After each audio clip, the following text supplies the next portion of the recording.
A few versions back, we introduced the Quantize to Frames feature. When engaged, which it is by default, this feature prevents you from making an edit at some place other than a frame edge.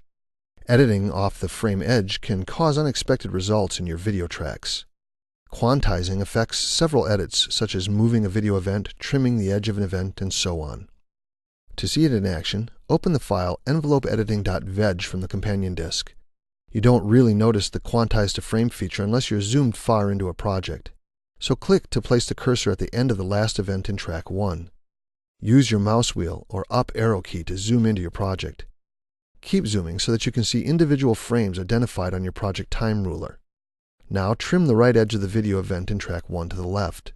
Try to trim it to a position between 2 frames.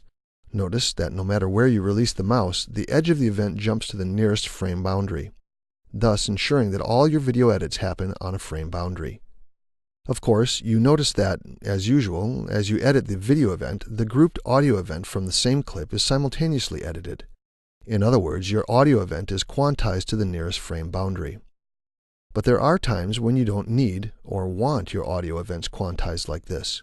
For instance, perhaps you're trying to synchronize the audio track that you recorded to a dedicated audio recording unit to the audio that was captured by the camera that was shooting at the same time.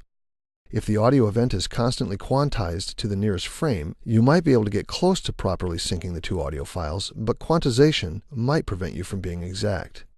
This can be a real frustration, and although you've always been able to turn Quantize to Frames off, make your edit, and then turn it back on, that made for a lot of extra and thus annoying steps. Since there really is no real reason for quantizing audio edits to the frame boundaries, we've modified the Quantize to Frame feature to ignore audio-only edits. To see this, zoom out of your project if you have to, click to place your cursor at the end of the audio event in track 4, and zoom in again so that you can see the individual frames in your project time ruler. Now trim the event to the left.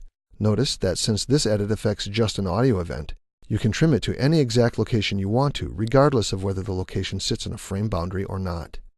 In conjunction with this new feature, we've added a new preference that enables you to revert back to the behavior of previous versions, where the Quantize to Frame feature affects audio only as well as video edits.